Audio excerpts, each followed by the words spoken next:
로 읽도록 하겠습니다. 시작. 나와 같이 모든 일에 모든 사람을 기쁘게 하여 자신의 유익을 구하지 아니하고 많은 사람의 유익을 구하여 그들로 구원을 받게 하라. 아멘. 네, 안내드린 여러 가지들 또 함께 해주시고 또 은혜를 누리시기를 바랍니다. 네, 순별로 이제 모임 안내한 것들 신청해 주시고 벚꽃으로 이제 저희가 떠나잖아요. 네, 벚꽃 엔딩이 끝나는 엔딩이 아닌 계속되는 엔딩인데 그 은혜도 누리시기를 바랍니다. 네, 해외로 가시는 분들 네, 축복하고요. 또 세례 받은 주호도 축복합니다. 날씨를 볼 때 막 풀렸다 얼렸다는 게 반복이 있죠. 그럴 때 우리 마음도 좀 싱숭생숭한데 직장인분들 어떠신가요? 1월에 시작을 했는데 3월을 보내시면서 여러분들 마음은 어떠십니까? 학생들이 이제 3월 시작하고 뭐 빨리 한 친구들은 이제 한 2주차 접어들고 또 이번 주에 개강했던 청년들도 있는데 어떻습니까? 학생들의 새로운 3월은 어떠신가요? 3월이 되면은 이제 청년으로서 또 청년 성도로서의 고민이 있습니다. 바로 음주의 문제입니다. 술을 마셔야 하냐? 술을 마시지 않아야 하냐? 술을 적당히 마셔야 하냐? 술을 공개적으로 마셔야 하냐? 술을 비공개적으로 마셔야 하냐? 네, 결론부터 말씀드리면은 극단을 피하면 좋겠습니다. 이것이 이제 어떤 저의 신앙의 철학이기도 하고 목회 철학이기도 한데요. 전도서 말씀에 살아계신 하나님을 두려워하는 자는 극단을 피한다라고 기록되어져 있습니다. 네, 그렇다면 술에 있어서 음주하는 삶에 있어서 극단은 무엇을 의미하겠습니까? 네, 한쪽의 극단은 되게 율법적으로 가는 거예요. 그러니까 술에 대해서 야 어떻게 교회 다니는 사람이 술을 한 방울이라도 마실 수 있어라는 극단을 취하는 것이죠. 네, 그리고 술 한 방울 이상 마시는 청년들을 쫓아다니면서 정죄합니다. 술 마셨냐고 막 정죄해요. 이것이 이제 이쪽 극단에 있는 청년 경찰이라고 할 수 있는데 네, 오늘 그 오전에 사무실에서 놀라운 일이 이제 발생을 했습니다. 한 권사님께서 이제 사무실에 초콜릿을 이제 선물을 해주셨거든요. 근데 초콜릿을 이제 맛있게 먹고 있는데 그 초콜릿 중에 하나는 이제 알코올이 들어있는 거예요. 그래서 홍순재 목사님께서 그걸 집어 드셨는데 조금 취하셨습니다. 그래서 저도 이제 좀 이따가 좀 먹어보려고 하는데 잘못된 일인가요? 어떻습니까? 성찬식을 할 때에도 이제 포도 주스를 마실 때 좀 이제 알코올이 좀 있는 것들도 있거든요. 잘못된 일입니까? 예수님께서는 먹기를 탐하는 자이고 포도주를 좋아하는 자다라고 사람들이 진단하고 있는데 예수님께서 포도주를 좋아하셨다는 것이 잘못된 일입니까? 네, 성경에 술 취하지 말라고는 되어 있지만 술 한 방울의 결과는 죽음이라고 얘기하지는 않습니다. 그래서 이것의 극단은 이제 술 한 방울 때문에 엄청 예민해지는 그런 모습을 생각할 수 있죠. 그렇다면 이쪽 극단 좀 이제 정리가 되시죠? 그렇다면 반대의 극단 무엇일까요?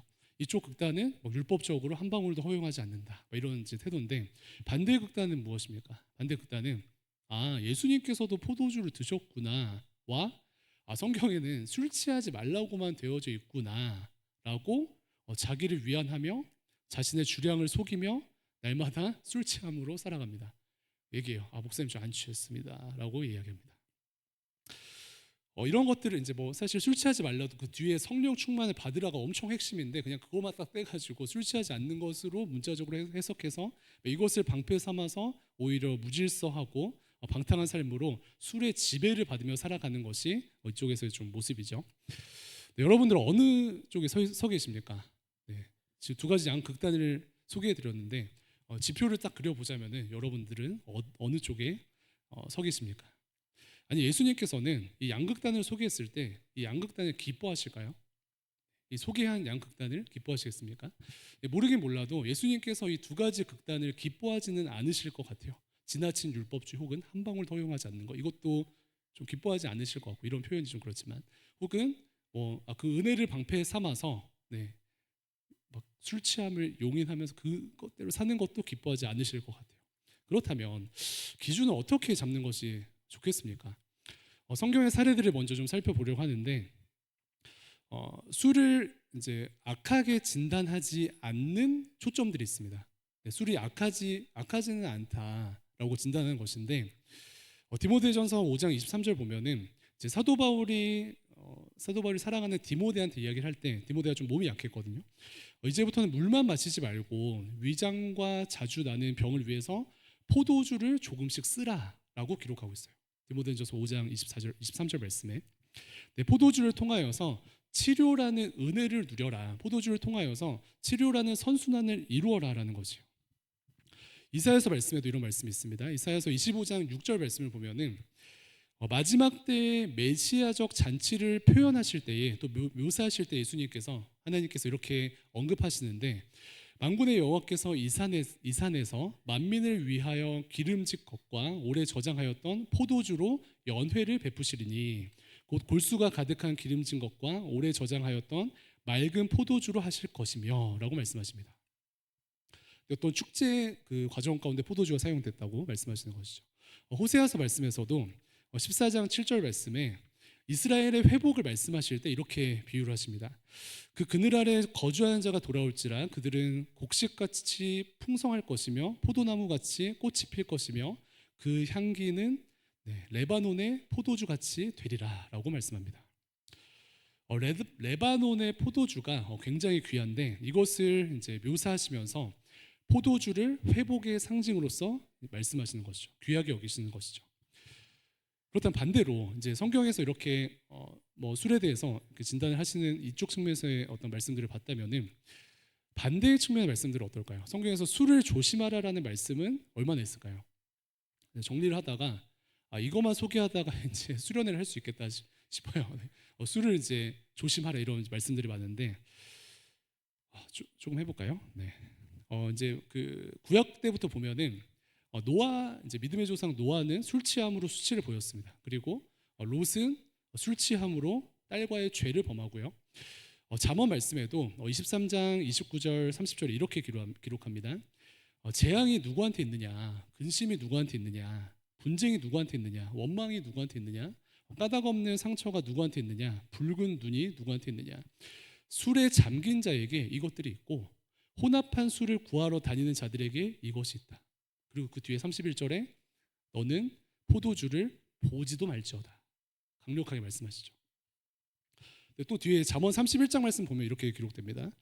왕들이 술을 즐기다가 법을 잊어버리고 술을 즐기다가 하나님의 정의와 공의를 행하는 것을 흐트러서 결정을 할까봐 걱정이 된다라는 표현이 있어요. 술의 어떤 순기능을 이야기하지 않습니다.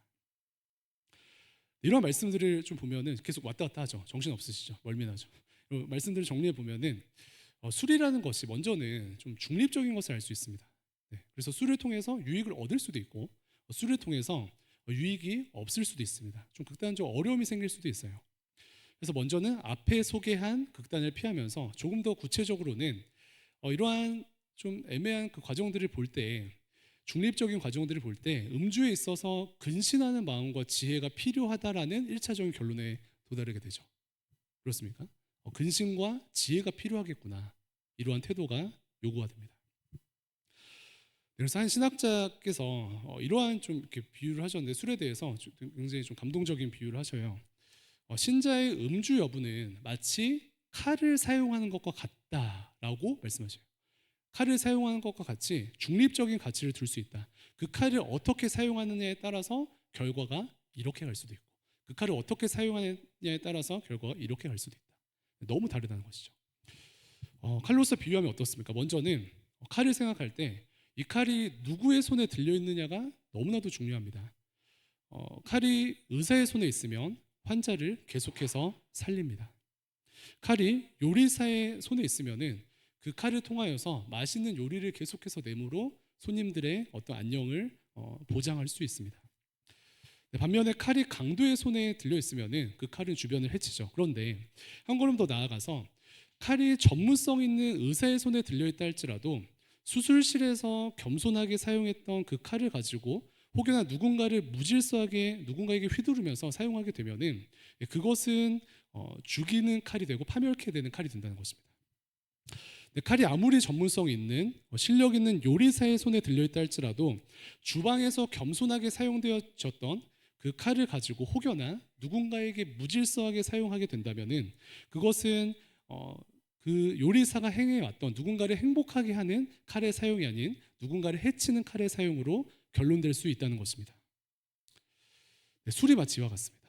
네, 그래서 우리가 뭐 술을 통해서 율법적이지 않게 간다면은 술을 통해 적당한 어떤 심리적인 안정을 취하면서 뭐 잠이 잘 올 수도 있고요. 혹은 적당한 술을 통하여서 조금 이제 거리가 있었던 누군가와 심리적인 거리를 좁힐 수도 있는 그런 좋은 측면이 있습니다. 반면에 앞서 말씀드린 진단하는 것처럼 술을 통해서 분별력을 잃어버리기도 하고요. 상황에 따라서는 술을 통하여서 관계가 아예 깨어져 버리기도 합니다. 술을 통해서 관계가 깨어질 뿐만 아니라 큰 사고가 나는 경우들도 주변에서 종종 보게 됩니다. 그러다 보니 술에 중독되게 되고요. 하나님께서 우리를 지배하시고 하나님의 통치 아래 살아가는 것이 아니라 술의 지배 아래 살아가는 청년 성도들의 삶으로까지 갈 수 있다는 것입니다. 이러한 이제 상황들이 있습니다. 그래서 우리에게 필요한 것은요, 올바른 태도와 올바른 지혜가 필요한 것 같아요. 특별히 이렇게 조금 막 입체적으로 술에 대해서 생각해 볼 때 음주에 관한 한국교회 배경을 생각해 보는 것도 굉장히 중요한데 제자반한 청년들은 많이 경험을 하고 있죠. 130년 전에 한국교회는 어떻습니까? 이제 사실은 이제 술에 대한 특별한 규제가 없었습니다. 선교사님들께서도 이제 술에 대해서 사실 자유하셨어요. 근데 선교사님들께서 이제 한국 땅에 와서 보시니까 한국 사람들은 이 칼과 같은 술을 잘 누리고 있지 못한 것입니다. 지나치게 과음을 하고요. 지나치게 과음을 함으로 인하여서 자기 자신을 파괴하고요. 지나치게 과음을 함으로 인하여서 자신의 가정과 이웃을 파괴합니다. 이렇게 술을 사용하는 것입니다.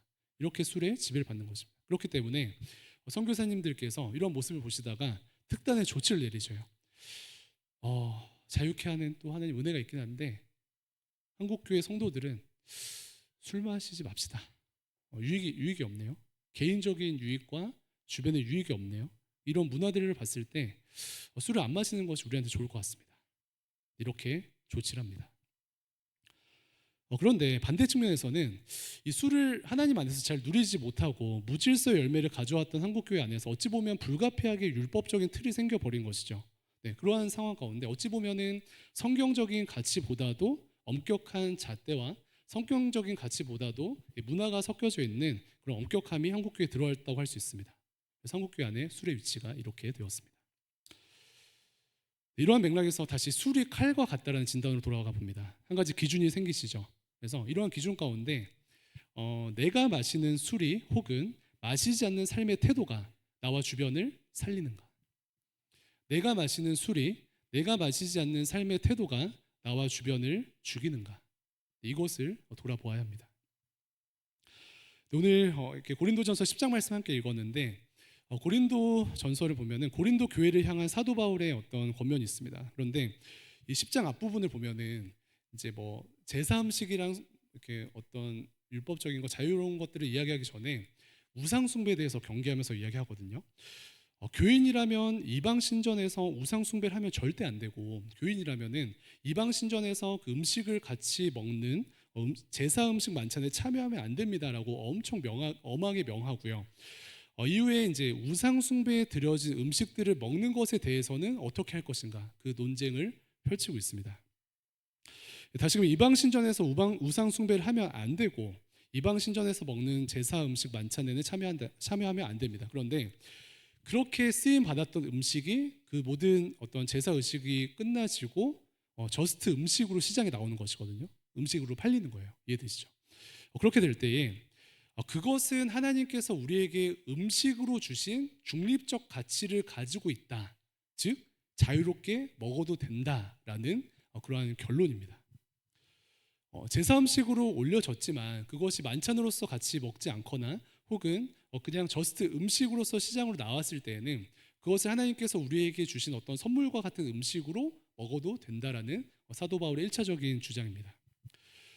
그런데 혹여나 이제 누가 이것을 딱 보고 제가 이제 그 음식을 막 먹고 있는데 이주종 목사님 근데 그거는 제사상에 올라갔던 건데 좀 그렇지 않아요? 라고 그분이 믿음이 연약해서든지 혹은 그분이 좀 율법적이어서든지 여러 이유로 좀 그렇지 않아요? 라는 질문을 던지면은 그냥 태도를 바꾸라는 거예요.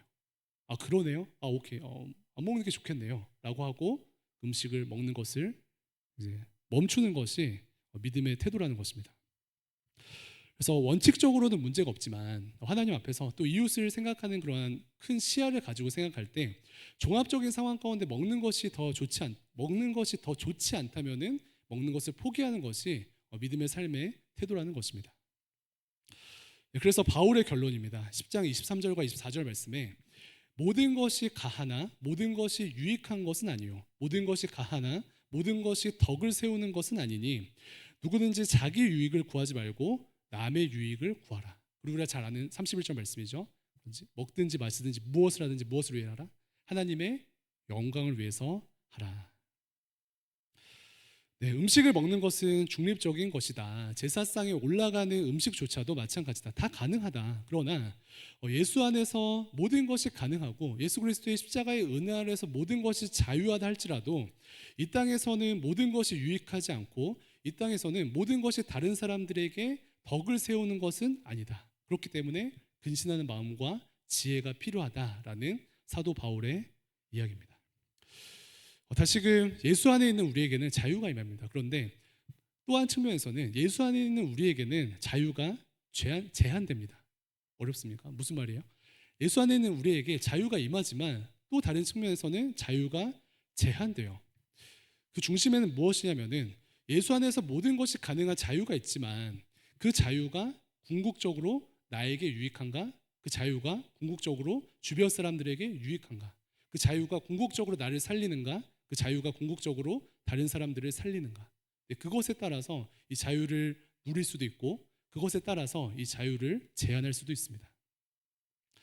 이것은 제사 음식뿐만 아니라 주초 문제, 술, 담배 이런 것들을 비롯한 많은 것들의 기준이 됩니다. 그렇다면 그 3월 이제 시작하면서 어떻게 보내야 하겠습니까? 오늘 예배 괜히 오셨습니까? 네, 어떻게 살려고 했는데 갑자기 술 얘기를 하시네요. 어떻게 3월을 보내야 하겠습니까? 직장인들을 포함하여서 새 학기를 시작하는 청년들 어떻게 보내야 하겠습니까? 극단을 피하며 열매에 집중합니다. 자유할 수 있지만 그 자유를 통하여서 내가 살아나는가? 나에게 유익한가? 그 자유를 통하여서 주변 사람들을 살리는가? 주변 사람들에게 유익한가? 아니면 은혜와 자유를 방패 삼아 무절제하게 살아가는가? 나를 하나님 앞에서 치열하게 진단하고요. 은혜 가운데 진단하고 사람들 앞에서 사랑하는 이웃들 앞에서 진단할 수 있어야 하는 줄로 믿습니다. 그래서 사실 이제 저를 되게 이제 청년들이 좀 꼰대처럼 꽉 막힌 목사님들을 생각하는 경우가 있는데 저는 이제 설교 준비하면서 생각해 보니까 청년들이 어땠으면 좋겠는가 좀 정의를 해보니까 이 설교 말씀의 좀 결론으로 균형 잡힌 음주를 하면 좋겠습니다. 그래서 먼저 양극단을 피해요. 그래서 저도 좀 생각하기를 어떤 청년이 엄청 극단적으로 술 한 방울 먹는 것에도 막 정죄하면서 막 이렇게 화가 나 있는 청년들은 좀 지양하면 좋겠다 이렇게 달랠 것 같고요. 혹은 반대적으로는 다 가능하죠 이러면서 맨날 365일을 이제 술로 보내는 청년들도 제가 조금 이제 권면할 것 같아요. 반대 측면으로. 그래서 하나님과 이웃 앞에서 좋은 결과를 가지고 좋은 쪽으로 솔직한 마음으로 또 담대하게 결정할 수 있는 우리의 삶이 되었으면 좋겠습니다. 네, 말씀을 마치면서 그럼 목사님 어떻게 하라는 거예요? 라고 이제 하죠. 그리고 얘기하고 이제 말씀 맞춰야 되겠죠. 설교를 이제 이렇게 종합해 보면은 술의 양과 술자리의 형태를 좀 생각해 보면 좋을 것 같아요. 술의 양과 술자리의 형태.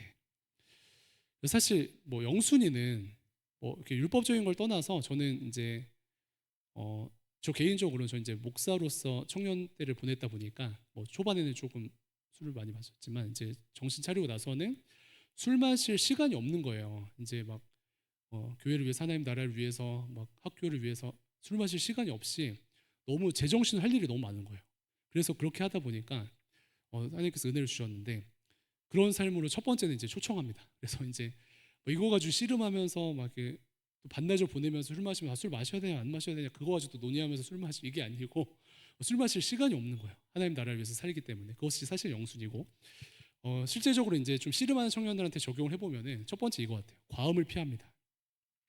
과음을 피하는 것은 변화를 꿈꾸는 청년들에게 이제 권면합니다. 그래서 주량의 30%로 줄여보는 거예요. 30%로 무슨 말이냐? 그러면 내가 평소에는 그냥 밑도 끝도 없이 예를 들어 소주 한 6병을 마셨다 하면은 설교 듣고는 이제 좀 그래도 출발해 볼까라는 출발로 2병으로 줄이는 거예요. 이해되시나요?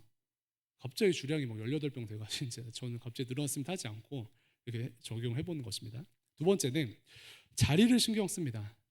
이제 뭐 우리가 자유하지만 그럼에도 아까 소개해드린 여러 가지 이제 다른 사람들의 어떤 신앙의 스펙트럼을 생각할 때 이 자리 가운데 내가 있었을 때 어떠한 좀 시험을 흘려보낼 수 있을까, 그러니까 상처를 줄 수 있고 혹은 오해를 살 수 있는가 이런 것들을 신경 씁니다. 그래서 그것이 조금 고민되는 청년들은 당분간 혼술을 하세요. 혼자 막 병 나발을 불던지 혼술을 하세요. 이런 어떤 장치들이 필요한 것 같습니다. 세 번째는 주종을 바꿔봅니다. 주종 바꾸면 어떤 말이냐면 생각해 보니까 아무래도 이제 현실적인 시험은 그 파란색 병에서 와요, 맞죠? 그 땡이슬이랑 뭐 이제 나중처럼 뭐 이런 것들에서 오는데 부정적인 힘이 있습니다. 그래서 사실 이제 뭐 청년들 보면은 교회에서 되게 열심히 하는 형인데 이제 갑자기 어디 그 부대찌개와 파란 병이 있는 그 그림을 보면은 좀 이렇게 마음이 어렵죠. 네, 그렇기 때문에 주종을 바꿉니다. 근데 이런 건 되게 복합적인 거거든요. 문화적인 건데 그래서 뭘로 바꿔요? 이제 부대찌개와 나중처럼 해서 그 와인과 치즈로 바꿉니다. 좀 다르죠. 네, 이런 것들이 방금 말씀드린 그런 것들을 종합하는 어떤 장치가 되는 것이죠. 개인적으로는 영순이는 술 마실 시간이 없이 좀 하나님 나라를 위해서 이런 것이고.